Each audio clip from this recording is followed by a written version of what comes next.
लगातार यहाँ पे पूछा जा रहा था। एंड जैसे मैंने आपको कहा था, जो लर्निंग से रिलेटेड कोई सवाल रहेगा उसका जवाब मैं ज़रूर यहाँ पे क्या करूँगा, सैटरडे संडे जब यहाँ पे जो वीकेंड रहता है तभी बनाने की हम लोग कोशिश करेंगे। सो सवाल किससे रिलेटेड था? येस बैंक से रिलेटेड। बहुत ही ज़बरदस्त सवाल था सर। येस बैंक के जो नंबर्स है इस वक्त के, तो नंबर कंपनी के बहुत अच्छे रहे। बहुत अच्छा लगा था कि ये कंपनी अभी ऊपर जाएगी, लगभग 13-14 रुपये के आसपास तो जाना ही चाहिए था, बट यहाँ पे तो पूरा खेल उल्टा ही चल रहा है। इनफैक्ट ये तो नीचे नीचे ही जा रहा है, 13 रुपये के भी नीचे चला गया, 12.5 रुपये के आसपास देखने को मिल रहा है। पता नहीं अभी 12 के भी नीचे यहाँ पे जा सकता है। ये हो क्या रहा है? मतलब बैंक ने नंबर्स अच्छे दिखाए। अच्छे मतलब मैं आपको दिखाना चाहूँगा, ये देखिए बैंक की ये ईयरली वाइज नंबर में दिखाना चाहूँगा। इसके पहले ईयरली मतलब 2020 में आप देख सकते हो बैंक का घाटा 22,730 CR की बात करें, 2021 की बात करें तो 3,500 करोड़ का घाटा। सो ये लगातार लॉस हम लोग को ईयरली तो देखने को मिल रहे थे। क्वार्टरली भी अगर हम लोग बात करें तो लगातार लॉस के ऊपर लॉस बहुत ज़्यादा देखने को मिल रहा था। बट इस क्वार्टर की बात करें, यस प्रेजेंट क्वार्टर की बात करें तो अच्छा लगा था, क्योंकि बैंक ने यहाँ पे प्रॉफिट दिखाया था। बहुत समय के बाद एक हेल्दी प्रॉफिट यहाँ पे दिखाया था।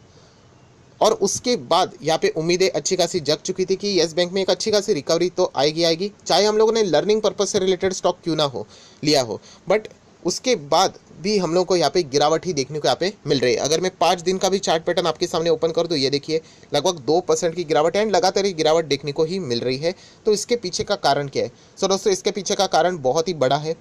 सीखने के लिए भी बहुत कुछ चीज़ें आप लोगों को यहाँ पे मिल सकती हैं। एंड जो चीज़ें मैं बार बार कहता हूँ, हम लोग कल के दिन की सोचते हो या फिर 2 दिन, आने वाले 2 दिन 3 दिन के बारे में सोचते, बट जो बाजार रहता है वो हमेशा बहुत लॉन्ग टर्म विजन लेके चलता है। एटलीस्ट अगर मैं बात करूँ, बाजार अभी जो येस बैंक को यहाँ पे जो जिस तरीके से फैक्टर करता है, हम लोगों ने सुना होगा ना फैक्टरिंग करना। फैक्टरिंग करना मतलब क्या? जो चीज़ फ्यूचर में होने वाली है उसको आज ही पकड़ कर वो क्या कर लेते हैं, एड लिस्ट करना शुरू कर देती है। जैसे कि आप लोगों ने देखा होगा कि IRCTC में स्प्लिट से रिलेटेड न्यूज़ चल रही, क्या हुआ? स्प्लिट की न्यूज़ आई, अभी तक तो नहीं है, बट फिर भी स्टॉक 7% भाग रहा है। क्यों? क्योंकि वो पहले ही मान के चलते हैं कि ये पॉजिटिव न्यूज़ हो सकती है, जिस वक्त आएगा उस वक्त इतना नहीं भागेगा जितना ये पहले न्यूज़ के चलते भाग जाता है। सो वैसी ही चीज़ रहती है कि बाजार पहले ही आप लोगों को यहाँ पे मतलब क्या कर लेता है, उस स्टॉक से रिलेटेड क्या होने वाला है, पॉजिटिव होने वाला है तो न्यूज़ आने के पहले ही भाग जाएगा, नेगेटिव रहेगा तो न्यूज़ आने के पहले ही नेगेटिव रिएक्शन यहाँ पे देना शुरू होता है। एंड येस बैंक में भी यही हो रहा है कि यहाँ पे येस बैंक में फ्यूचर में एक नेगेटिव खबर यहाँ पे क्रिएट हो सकती है। इसके चलते पहले ही यहाँ पे प्रॉफिट बुकिंग, जिन लोगों ने यहाँ पे शॉर्ट टर्म के लिए वो एंट्री एग्जिट करते हैं, वहाँ पे हम लोग को वो क्या करते हुए देखने को मिल रहे हैं, एग्जिट करते हुए देखने को मिल रहे हैं, सेल करते हुए देखने को मिल रहे हैं। एंड इसी के चलते अच्छे नंबर्स तो साइड में रहेंगे, ये बैंक तो नीचे ही यहाँ पे लगातार जा रहा है। तो ऐसा हुआ क्या है, कौन है इसका जिम्मेदार? तो चलिए दोस्तों, वही मैं अभी आप लोगों को यहाँ पे बताना चाहूँगा। उसका अगर किसी को श्रेय जाता है तो वो ये है एक कंपनी जिसका नाम है वोडाफोन आइडिया। येस बैंक का धंधा क्या है? ऑब्वियसली लोन देना। सो लोन देने में अगर आप लोगों को पता है कि अगर वो ऐसे कंपनी को लोन देंगे जिसका भविष्य खतरे में है, सो कोई एक कंपनी डूबती है तो वो खुद नहीं डूबेगी, वो बहुत सारे बैंकों को भी लेकर डूब जाती है। सो यही चीज़ रहती है। बीच में मैंने आप लोगों को बताया था कि एक ऐसा ग्रुप है जो कि बहुत ही ज़्यादा चर्च में चल रहा है कि सर यहाँ पे कोई गड़बड़ होगी या नहीं। मैंने जैसे आप लोगों को बताया था कि गड़बड़ रहे या ना रहे, प्रॉब्लम वो ग्रुप अगर उसको कुछ हो गया सो उसी के साथ साथ बैंक्स पूरे डूब जाएंगे। इतना कर्जा उस ग्रुप के पास है बैंक का, अगर हम लोग बात करें। एनीवेज, उसके हम लोग बात नहीं करेंगे। बट फिलहाल का जो यहाँ पे येस बैंक प्रेशर में जा रहा है उसका रीज़न है वोडाफोन आइडिया। यस, ऐसा क्यों? सो दोस्तों, यहाँ पे मैं बताना चाहूँगा कि येस बैंक ने वोडाफोन आइडिया को 4,000 करोड़ का लोन देके रखा हुआ है। हालांकि अभी की बात नहीं येस बैंक की, ये पुराना येस बैंक, आपको पता है राणा कपूर एंड उनके अंडर का मैनेजमेंट ने कितना ज़्यादा लोन देके यहाँ पे रखा हुआ था। सो वोडाफोन आइडिया की अगर हम लोग बात करें कितना पैसा पड़ा है, 4,000 करोड़।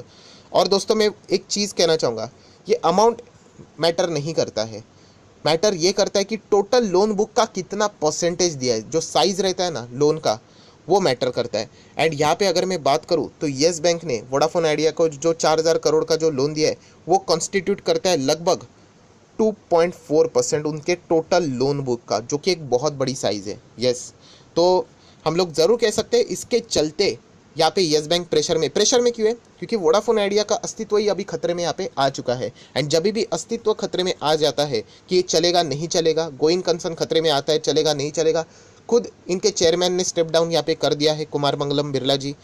इनके पेरेंट कंपनी के CEO कहते कि हम लोग इनमें जो ये डूबने वाला जहाज है उनमें तो हम लोग पैसा नहीं डालेंगे, बाकी कोई भी मदद करेंगे। सो यहाँ पे जो वाइब क्रिएट हो रही है वो समझ में आ रहा है कि बहुत मुश्किल है इस कंपनी का सर्वाइव करना, राइट। तो यहाँ पे प्रॉब्लम क्या है? यहाँ पे प्रॉब्लम यह है कि येस बैंक में जो चीज़ मैंने आप लोगों को रिजल्ट के वक्त समझाई थी, कौन सी, चलो मैं अभी रिजल्ट के ऊपर आना चाहूँगा। तो दोस्तों अभी आप लोग देख रहे हो रिजल्ट के ऊपर आ चुके हैं, बहुत ही ध्यान से सुन लेना, ये चीज़ें आप लोगों को ज़्यादा कहीं पे पढ़ने को नहीं मिलेगी। तो यहाँ पे हम लोग आ जाते हैं येस बैंक का प्रॉफिट। ये देखिए लास्ट टाइम येस बैंक का दिख रहे हो लॉस था 378,775 ब्रैकेट में था, इस वक्त 20,000 का प्लस प्रॉफिट हम लोगों को देखने को मिल रहा है। ये देखिए नेट प्रॉफिट की बात करें, इसका सबसे ज़्यादा श्रेय किसको जा रहा था पता है, मैन ऑफ द मैच हम लोग बोलते हैं ना, ये देखिए इस फैक्टर को, इस चीज़ को यहाँ पे देख रहे हैं क्या लिखा है, 5,23,959। ये क्या है, प्रोविजनिंग की गई थी पिछले क्वार्टर में, मतलब कितना होता है पता है, लगभग 5,240 करोड़ इतना प्रोविजनिंग किया गया था। प्रोविजनिंग मतलब क्या, मान के चलती है बैंक कि इतना पैसा आएगा नहीं, मान के चलती है, अभी के करंट स्टेटस के हिसाब से बैंक मान के चल रही कि इतना पैसा नहीं आएगा, गारंटी नहीं, उसका ड्यू डेट बाद में रहेगा, बट बैंक यहाँ पे अकाउंटिंग करते वक्त ये लिखा हुआ है कि अगर यहाँ पे कोई भी बिजनेस खतरे में है तो आपको पहले ही प्रोविजनिंग करनी पड़ेगी, मतलब बताना पड़ेगा शेयर होल्डर को कि कितना पैसा खतरे में है। अगर रिवर्स मतलब बोलते हैं ना वापस पैसा आ गया तो ऑब्वियसली रिवर्स कर देंगे हम लोग प्रोविजनिंग को, राइट। बट फिलहाल यहाँ पे आप देख सकते हैं पिछले क्वार्टर में क्या लिखा था, येस बैंक ने 5,240 करोड़ हम लोगों ने जिन को देखे रखा है, मान के चलो कि वो नहीं आएगा, राइट, मान के चलो। वैसे ही अगर हम लोग इस क्वार्टर की बात करें तो सिर्फ 640 करोड़, बस इतना सा ही येस बैंक ने कहा था कि मान के चलो कि हमारा पैसा नहीं आएगा। कहाँ पे 5,240 करोड़ एंड कहाँ पे सिर्फ 600 साढ़े 600 करोड़। एंड ये जो खतरे वाला पैसा जो कम हुआ ना, प्रोविजनिंग कम हुआ, उसी के चलते आप देख सकते हो क्या हुआ, येस बैंक प्रॉफिट में आ गया। पर दोस्तों जो चीज़ का डर था, अब चाहो तो येस बैंक का जो रिजल्ट आया था ना, मैं वीडियो का लिंक अगर मुझे मिल गया तो मैं ऊपर आई बटन पर प्रोवाइड करता हूँ, उस वीडियो में भी मैं आप लोगों को चैलेंज देता हूँ, ये शब्दों का मैंने इस्तेमाल किया होगा कि येस बैंक यहाँ पे आपको ऊपर जाते हुए देखने को मिलेगा, प्रोवाइडेड एक कंडीशन है कि इसके ये जो प्रोविजनिंग है वो यहाँ पे बढ़नी नहीं चाहिए। अगर ये 1 लाख के नीचे ही रहता है प्रोविजनिंग, जो कि अभी हम लोगों ने देखा लास्ट टाइम 5,23,000 था, इस वक्त कितना था 64,000 था, मात्र 64,000।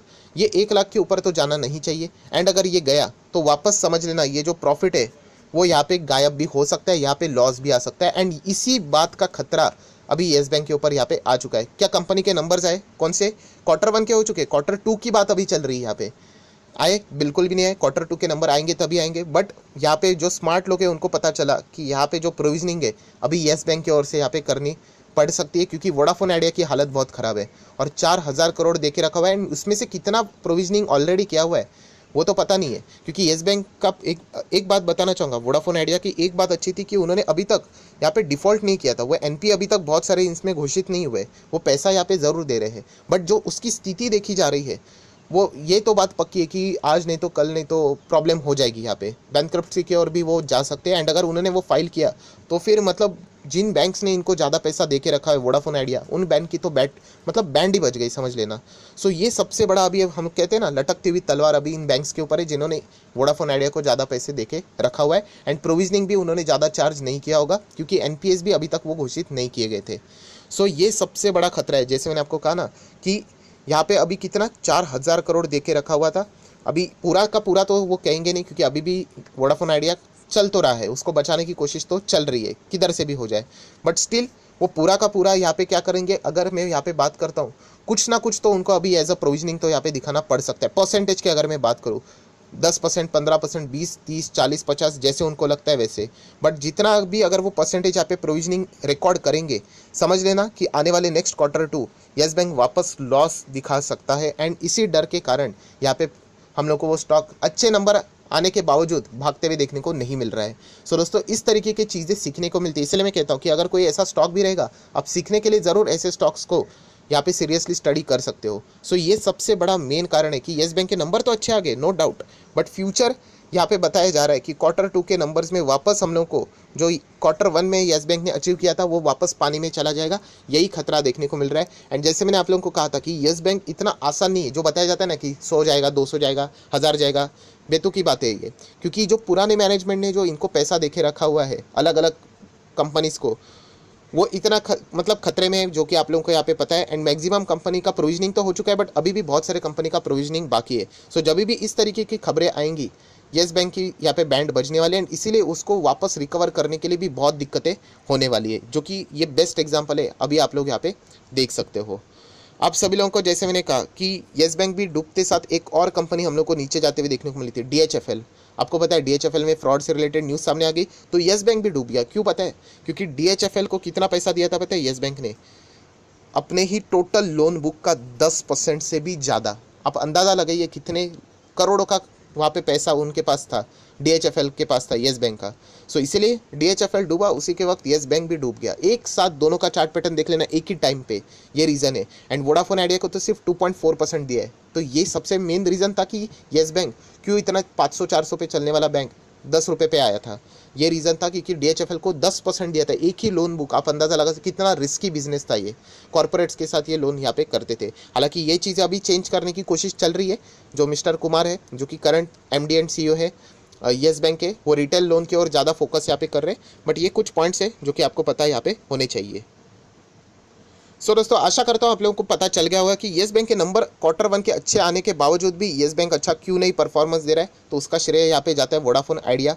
जब तक वोडाफोन आइडिया यहाँ पे खतरे में चलते रहने वाला है, येस बैंक के ऊपर भी एक तलवार हम लोग कह सकते हैं, सिर्फ येस बैंक नहीं बाकी के भी बैंक्स के ऊपर ये तलवार यहाँ पे लटकती रहने वाली है। सो ये मेन रीज़न है कि यहाँ पे अभी क्यों हम लोग को प्रेशर देखने को मिल रहा है, क्योंकि Q2 के नंबर्स यहाँ पे एक्सपेक्ट किए जा रहे हैं कि वोडाफोन आइडिया की स्थिति देख के येस बैंक शायद से हायर प्रोविजनिंग अभी चार्ज कर सकता है नेक्स्ट क्वार्टर में। सो वापस Q1 का प्रॉफिट गायब होके वापस बैंक लॉस दिखा देगी। तो इसी चीज़ का डर फिलहाल येस बैंक में यहाँ पे बना हुआ है। सो अगेन मैं यही चीज़ कहना चाहूँगा, येस बैंक में लर्निंग पर्पज़ के लिए आप लोग ज़रूर यहाँ पे आगे जा सकते हो। अगर आपको बैंकिंग में ही जाना है, प्लीज़ अच्छे बैंक्स में जाइए। HDFC, कोटक, ICICI, एक्सिस, उसी के साथ साथ AU स्मॉल फाइनेंस बैंक, थोड़ा सा रिस्क चाहिए तो फेडरल बैंक, ऐसे बैंक्स को आप चाहो तो थोड़ा बहुत देख सकते हो। येस बैंक में बहुत ज़्यादा पूंजी लगाना, अगेन कह रहा हूँ, एक बेवकूफ़ी वाली बात है। येस बैंक मेरे पास भी है, बट वो हमेशा मैं कहता हूँ कि कल अगर ये जीरो भी हो गया मुझे कोई फ़र्क नहीं पड़ता है। बस इतना ही पैसा मैंने यहाँ पे लगाया हुआ है, क्योंकि सीखने के लिए बहुत कुछ चीज़ें हम लोग को ऐसी सीखने के लिए यहाँ पे मिल जाती है। सो आशा करता हूँ कि आप लोगों को बहुत कुछ नई चीज़ें यहाँ पे पढ़ने को, सीखने को यहाँ पे मिली होगी। एंड रीज़न पता चला होगा कि अच्छे नंबर के बावजूद भी क्यों येस बैंक यहाँ पे नीचे ही जा रहा है। तो ये खतरा बना हुआ है। तो वोडाफोन आइडिया से रिलेटेड कभी भी नेगेटिव खबर आएगी, वोडाफोन आइडिया का स्टॉक अगर नीचे गिरा तो समझ लेना येस बैंक का भी स्टॉक में प्रेशर क्रिएट ऑटोमेटिकली हो जाएगा। सो वीडियो अच्छा लगे तो लाइक एंड शेयर भी यहाँ पे कर देना। So that's it, thank you very much दोस्तों। We will be meeting our next video, तब तक के लिए बाय।